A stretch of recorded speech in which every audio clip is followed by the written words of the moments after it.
Que el Señor les bendiga, hermanos, a cada uno de ustedes. Vamos a abrir nuestras Biblias, pues ahí en el libro de Jonás. Vamos a continuar analizando a este profeta, el profeta que no quería predicar, Jonás, y vamos a leer desde el capítulo 1, versículo 17, hasta el capítulo 2, versículo 10. O sea, todo el capítulo 2, pero primero el versículo 17 del capítulo 1.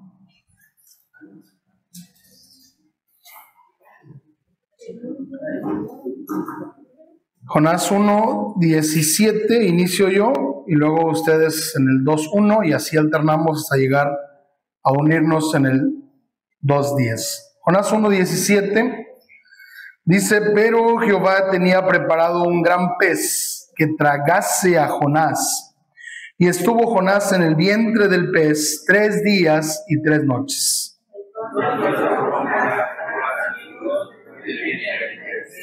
Y dijo: invoqué en mi angustia a Jehová, y él me oyó. Desde el seno del Seol clamé, y mi voz oíste.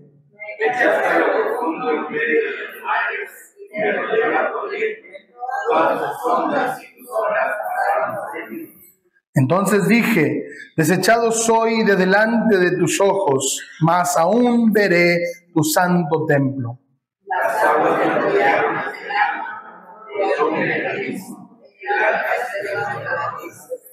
Descendí a los cimientos de los montes, la tierra echó sus cerrojos sobre mí para siempre, mas tú sacaste mi vida de la sepultura, oh Jehová, Dios mío.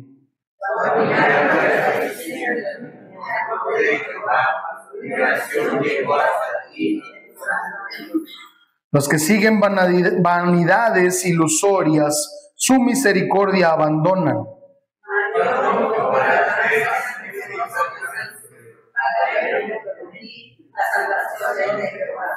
Unidos, y mandó Jehová al pez y vomitó a Jonás en tierra.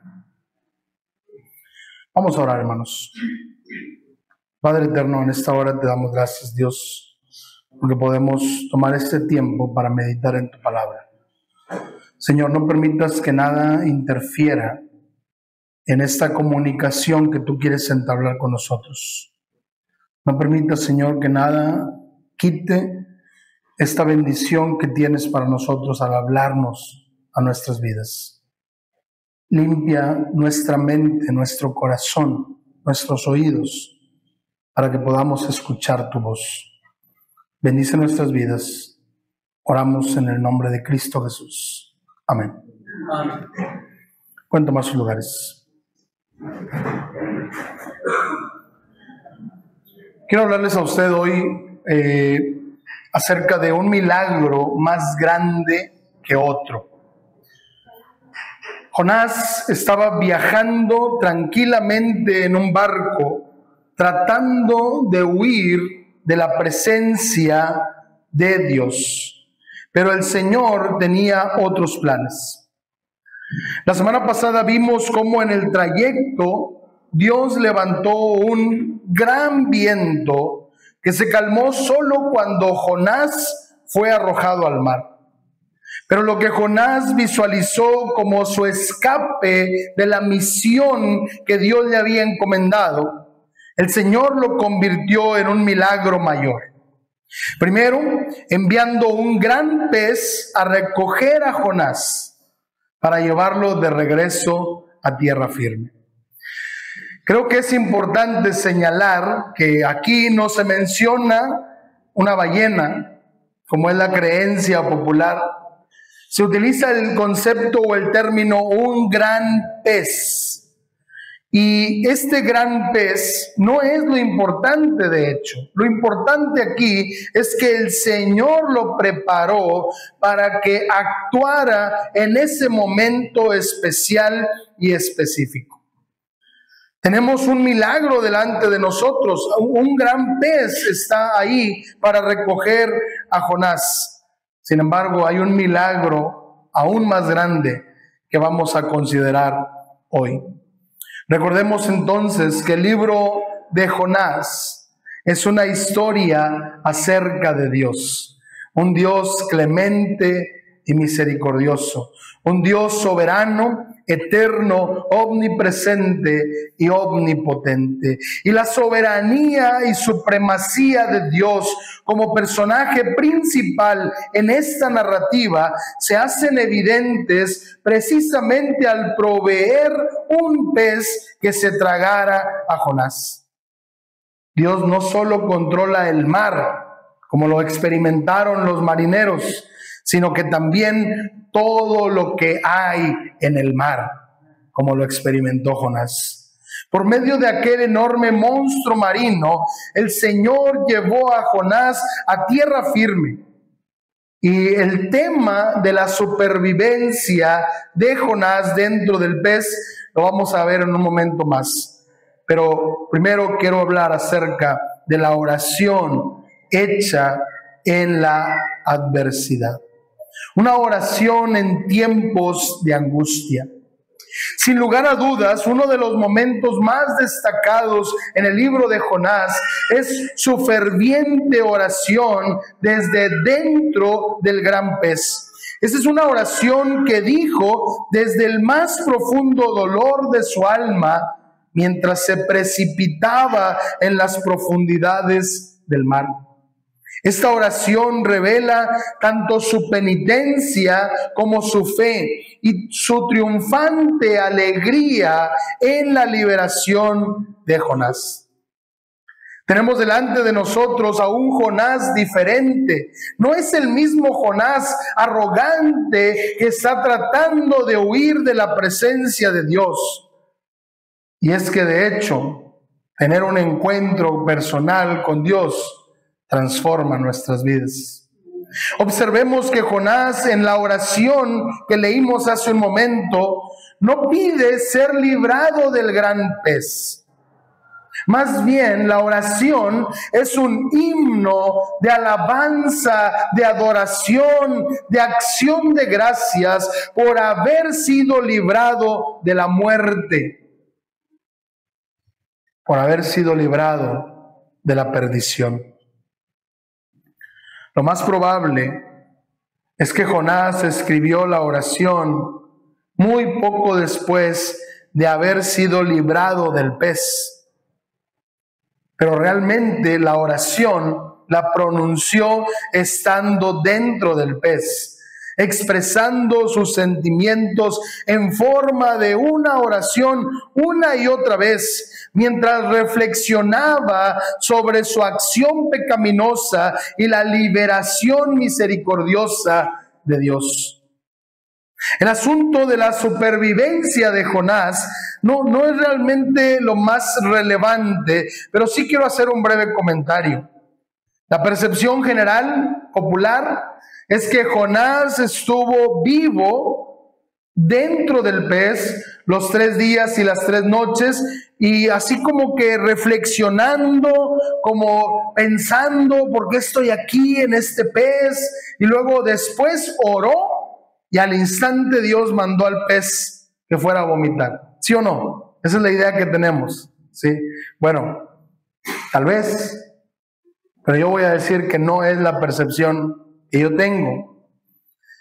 Pero esta percepción popular es tan general que incluso hemos generado imágenes visuales de Jonás muy tranquilo dentro del pez, reflexionando, orando así arrodillado y con las manos juntas, bien tranquilo ahí dentro del pez.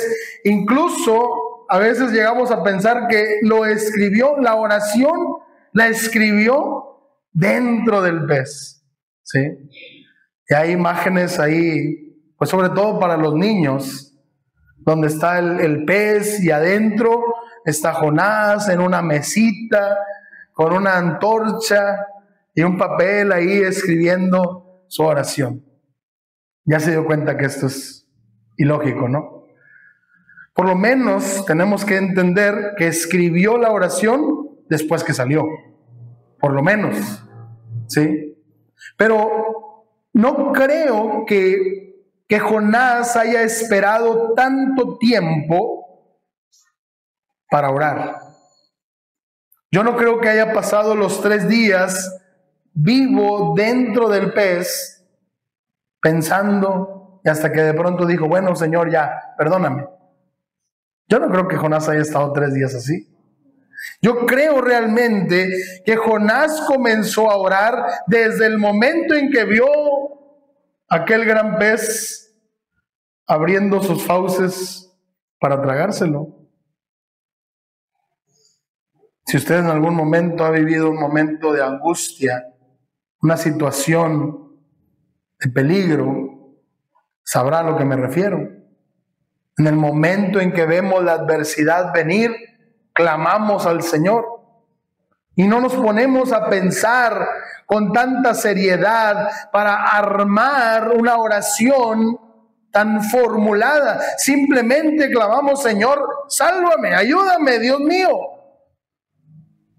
Los que hemos vivido situaciones de crisis, sabemos que en esos momentos no elaboramos una oración tan estilizada, sino que simplemente clamamos al Señor, como decimos aquí coloquialmente, vamos directo al grano y le pedimos a Dios lo que queremos en ese momento.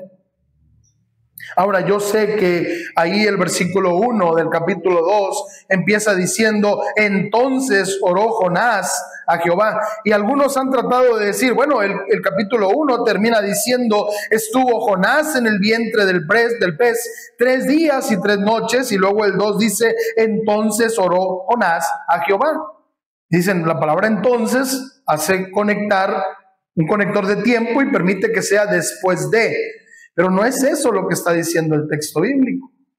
Es como cuando vemos el relato en Génesis, cuando en Génesis capítulo 1 Dios creó todo, incluido al hombre, y luego en Génesis 2 se nos muestra cómo creó Dios al hombre como especie y apunta a la creación de Adán y de Eva por separado. No es otro evento, sino que lo que hace el capítulo 2 de Génesis es como ampliar el relato del capítulo 1 de Génesis. Lo mismo sucede aquí. El capítulo 1 concluye diciendo que Jonás estuvo en total 3 días y 3 noches dentro del pez. Y antes de decir al final del capítulo 2 que Jehová hizo que el pez vomitara a Jonás, nos cuenta lo que pasó. Pero desde mi perspectiva,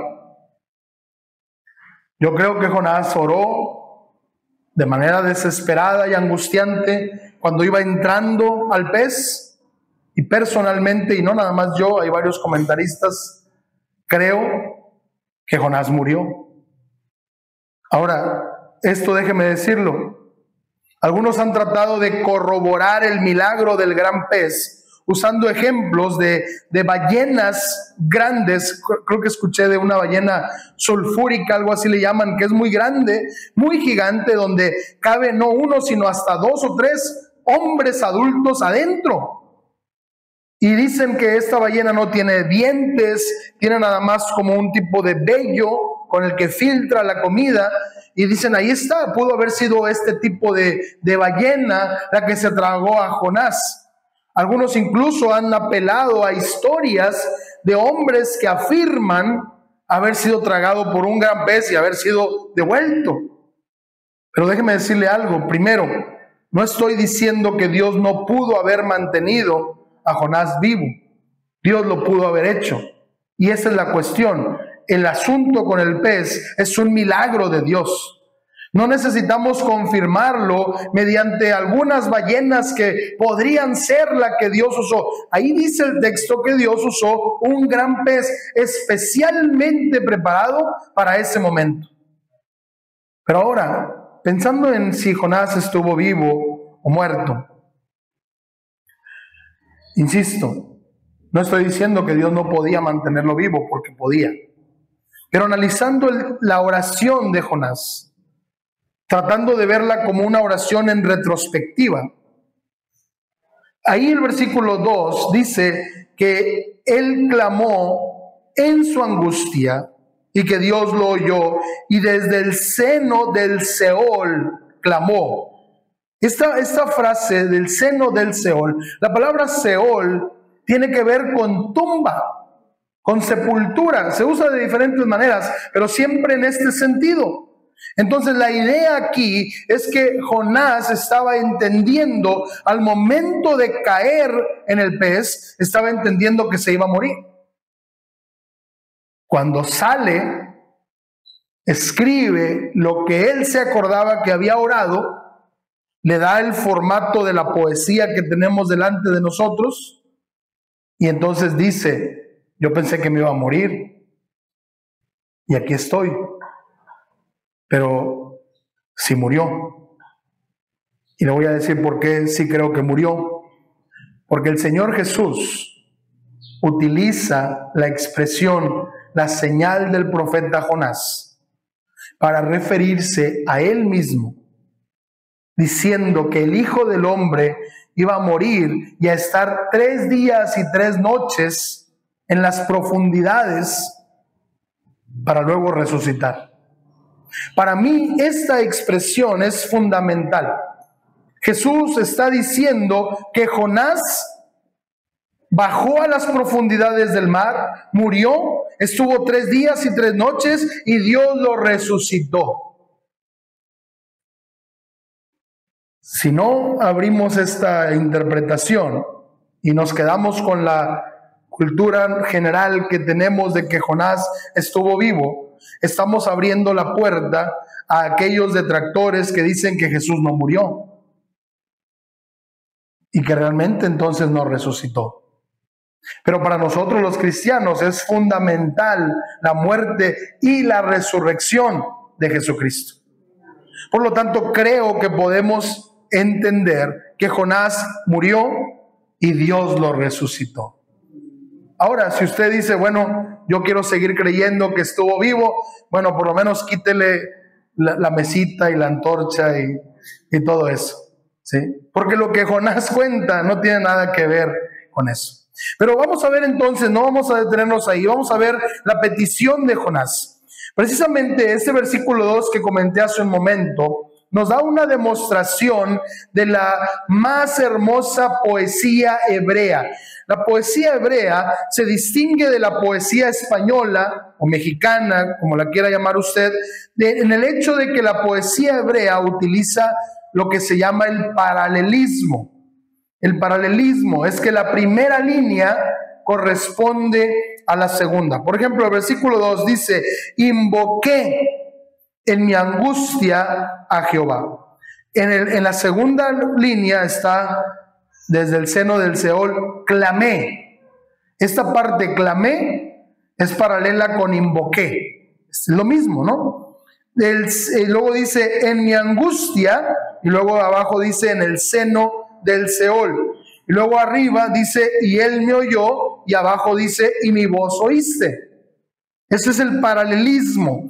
Lo que está haciendo Jonás es utilizar el estilo de poesía y acompañarlo con versículos del libro de los Salmos. Esto es algo realmente hermoso. Yo le voy a invitar a que usted haga un análisis aquí. Ahorita voy a decir algunas citas, si usted las quiere apuntar o si después las quiere buscar por su cuenta, porque no es un estudio, no me voy a detener a darlas una por uno.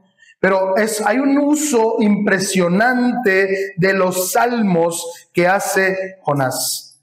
Entonces, él está orando a ese Jehová, el Dios de pactos, el Dios que había hecho un pacto con el pueblo de Israel. A ese Jehová clama Jonás, por nombre, se dirige a él. Y entonces dice él, ahí en el versículo 2, clamé a Jehová y él me oyó. Este es un eco del Salmo 30, versículos 2 y 3, que dice: Jehová Dios mío, a ti clamé y me sanaste.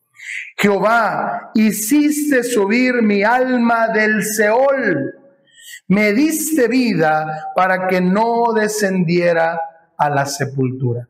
Eso es lo que dice el Salmo 30, versículos 2 y 3. Entonces, Jonás está utilizando versículos de los salmos, principalmente salmos escritos por David, lo que nos hace ver que Jonás conocía lo que eran los escritos, lo que para nosotros es el Antiguo Testamento, lo que era la Biblia hebrea, ¿sí? Lo que para en ese momento estaba, lo que es la Torá y los escritos de los profetas y los salmos.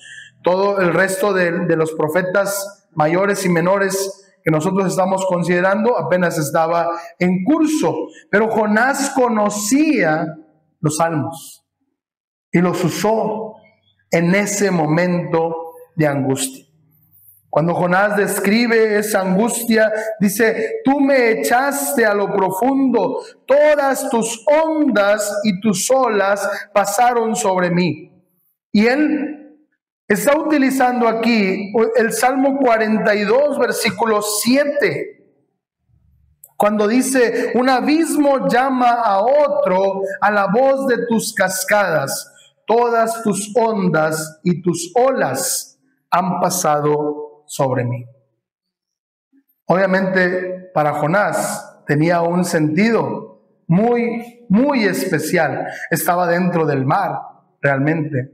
Estaba dentro de un gran pez. Sin embargo, usa esta expresión del salmista tratando de reconocer su culpa y entendiendo que la acción de Dios ha sido justa al disciplinarlo. Los marineros echaron a Jonás al mar porque Jehová los impulsó a hacerlo. Eso es lo que está entendiendo Jonás. Dios es el que ha obrado esto. Así que para Jonás, una tumba en la profundidad del mar parecía lo correcto, lo justo. Él merecía estar en esa condición y no había nada que él pudiera hacer excepto confiar en el Señor. Y luego él dice: me rodeó la corriente, todas tus ondas y tus olas pasaron sobre mí. Aquí Jonás está diciendo que él se mojó, y bastante. Estaba lleno de agua, estaba mojado por todas partes. Y otra vez, a veces las imágenes que tenemos por ahí, de pronto sale Jonás del pez y sale caminando como si nada, ¿sí? Pues no, estaba inundado, estaba mojado realmente. Y es posible que nosotros a veces perdamos de vista esto y lo que implica con el simbolismo de la muerte y la resurrección.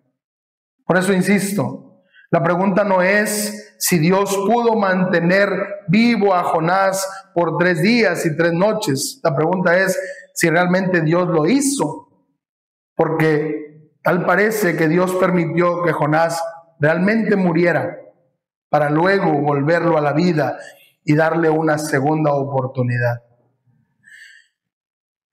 Pero luego vemos a Jonás en su oración, orando y confiando. Y es que, mis amados hermanos, en ocasiones nuestro Dios tiene que llevar a sus amados a las más bajas profundidades de desesperación antes de que nos pueda dar un momento de alegría, de esperanza y de gozo. Y eso es exactamente lo que Dios hace con Jonás. Mientras Jonás se estaba ahogando, las aguas lo envuelven, el alga se le enredó en su cabeza. Jonás sintió que se hundía impotentemente hasta los cimientos de los montes.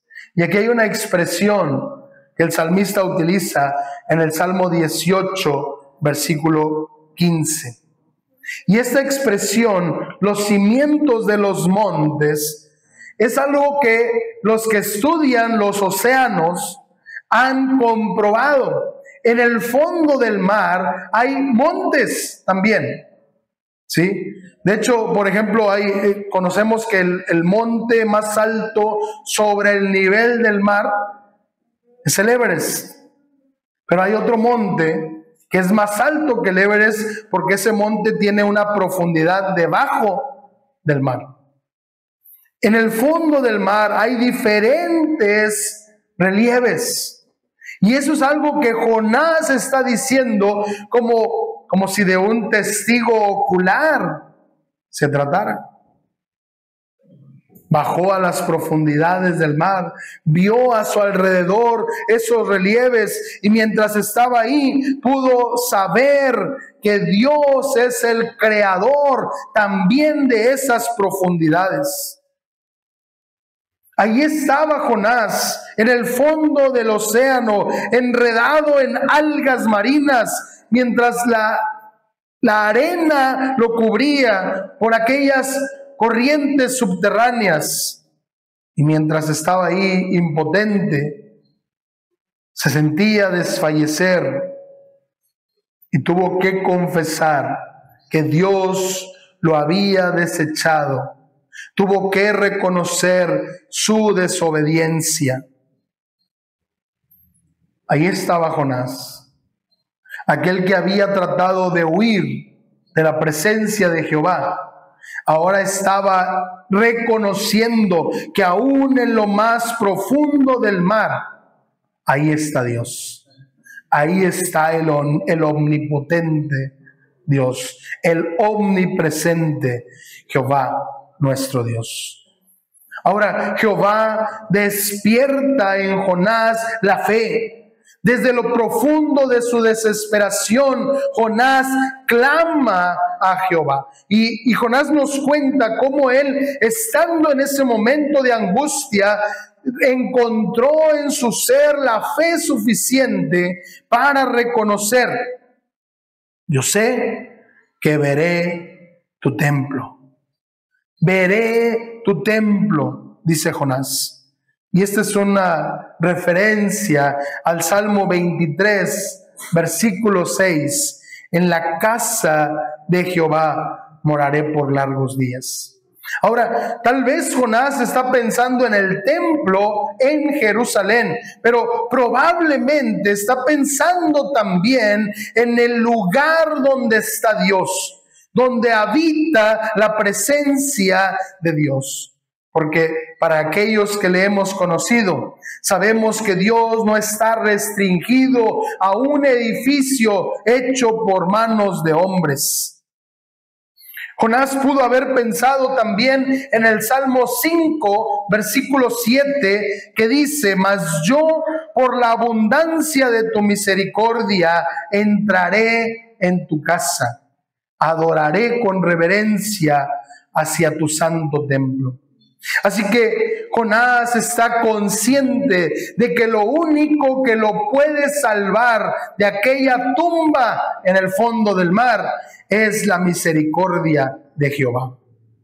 Y sostenido por su creciente confianza en el misericordioso Señor, Jonás recuerda la bondad de Dios, la promesa de perdón y vida a todos aquellos que claman a Él. Y la Escritura nos confirma que la oración de Jonás llegó hasta el templo de Jehová, llegó hasta el trono de Dios. Jehová escuchó sus oraciones y sacó su vida de la sepultura, de la muerte física segura en aquella tumba acuática, pero también de su muerte espiritual, porque él quería estar lejos de la presencia de Jehová. Jonás entonces expresa su agradecimiento con un pensamiento del Salmo 103, versículos 3 y 4. Él es quien perdona todas tus iniquidades, el que sana todas tus dolencias, el que rescata del hoyo tu vida, el que te corona de favores y misericordias. Y una vez que salió del vientre del gran pez, tratando de poner en orden sus pensamientos, Jonás hace una declaración general sobre el pecado de la idolatría, ahí en el versículo 8. Probablemente Jonás está pensando en los ídolos de aquellos marineros. ¿Se acuerdan? Esos marineros que empezaron a clamar a los diferentes dioses que tenían: el dios de la tormenta, el dios del mar, el dios del cielo, el dios de los truenos. Jonás dice: sus ídolos son vanos, siguen vanidades ilusorias. Tal como el salmista en el Salmo 135, versículos 15 al 18, nos afirma: los ídolos de los gentiles son plata y oro, obras de manos de hombres. Tienen boca, pero no hablan. Tienen ojos, pero no ven. Tienen orejas, pero no oyen, ni hablan con su garganta. Semejantes a ellos serán los que los hacen. Ahora déjeme decirle algo importante aquí. Los ídolos pueden ser más que las estatuas de Baal, de Moloc, de Dagón o de todos aquellos dioses del cercano Oriente Antiguo. Los ídolos son cualquier cosa que ocupa el lugar del verdadero Dios. Cualquier persona o cosa que recibe el amor, la adoración y la confianza que solo merece nuestro Dios. Así que Jonás probablemente está pensando no solo en los marineros, sino en él mismo, que confió en su astucia para huir de la presencia de Jehová, que confió en su habilidad para negarse a obedecer la palabra de Dios. Para este momento, Jonás ya se dio cuenta que es inútil tratar de huir de la presencia de Dios. Es inútil tratar de ocultarse del Señor. Es mejor buscar su guía, su ayuda, su misericordia y perdón, porque Él está ahí dispuesto a otorgarlo.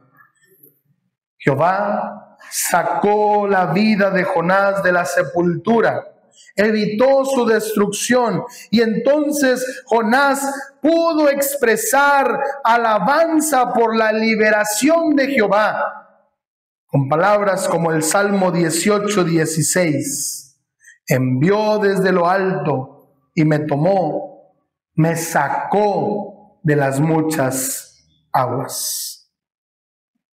Así que ahí estaba Jonás, clamando al Señor y recibiendo él mismo la misericordia de Dios. Ese Dios del que él trató de alejarse, pero un Dios que está siempre presente y siempre dispuesto para escuchar a aquel que se arrepiente. Jonás, después de recibir la misericordia de Dios, solo puede responder como todo pecador debería responder: alabad a Jehová, porque Él es bueno, porque para siempre es su misericordia. Jonás verdaderamente le agradece al Señor por su misericordia y amor, que lo han librado de la muerte, pero no solo de la muerte física, sino de la muerte espiritual. Jonás, puedo imaginarlo gritando: gracias, Señor, gracias por librarme de la muerte, pero gracias también por librarme del poder del pecado y de la maldad. Jonás hace algo que los marineros habían intentado hacia los dioses falsos. Jonás presenta un voto a Jehová, hace una promesa a Dios y ofrece un sacrificio al Señor. No se nos dice cuál es el sacrificio, no se nos dice cuál es el voto que hizo, pero él está diciendo que con voz de alabanza ofrece sacrificios a Jehová, y luego dice: pagaré lo que prometí. Probablemente lo que estaba prometiendo Jonás mientras estaba ahí en el fondo del mar era: Señor, ahora sí te voy a obedecer. Ahora sí voy a hacer lo que tú me estás pidiendo. Y bueno, Dios le dio a Jonás una segunda oportunidad y cumplió lo que prometió. Pero eso lo vamos a ver la próxima semana. Pero como si se tratara de un pianista en un concierto que se prepara para cerrar su pieza musical, o como si se tratara de un predicador que está por dar la última palabra para cerrar el sermón, Jonás concluye la elocuente oración con una expresión al final del versículo 9: la salvación viene de Jehová. La salvación es de Jehová. Y este es el tema central, y este es el cierre de este primer episodio de Jonás. Él ha querido huir para no predicar el mensaje, pero ahora él mismo ha descubierto que la salvación, la liberación del poder del pecado, de la muerte y de Satanás vienen solamente de Jehová. De hecho, de manera maravillosa, eso es lo que significa el nombre de Jesús. Jehová es salvación. Jehová salva. Así que el mayor milagro no es el gran pez que recogió a Jonás en alta mar para llevarlo a la orilla, a tierra firme.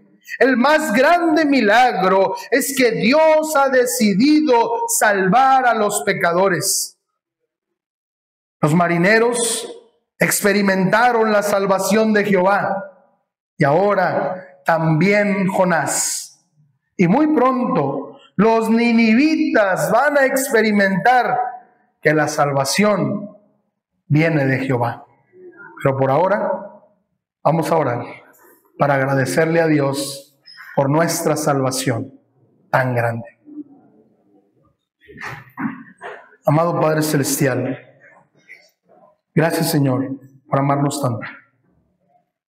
Gracias por salvarnos. Gracias, Dios, por darnos la oportunidad de conocerte. Señor, quiero pedirte, Padre, mientras te agradecemos por nuestra salvación, quiero pedirte que si hay alguien en este lugar que aún no reconoce a Cristo como su Señor, mi Dios, que tú le confrontes con tu palabra, que tú le permitas entender que necesita a ese Salvador que es Cristo el Señor. Que tú, Señor, obres en su vida, quebrantes su corazón para que pueda humillarse, arrepentirse y poner su confianza en Cristo. Si hay alguien en este lugar que aún no te conoce, Señor, obra en su corazón para que pueda conocerte y ser salvo. Mi Dios, pero a nosotros, los que ya te conocemos, danos la oportunidad de vivir compartiendo el mensaje del Evangelio. Gracias, Señor, porque nos has comisionado para ser parte de tu misión. Pero ayúdanos, porque tendemos a ser negligentes. Perdónanos e impúlsanos para ser portadores del Evangelio y que a través de nuestro testimonio otros te conozcan y te den la gloria.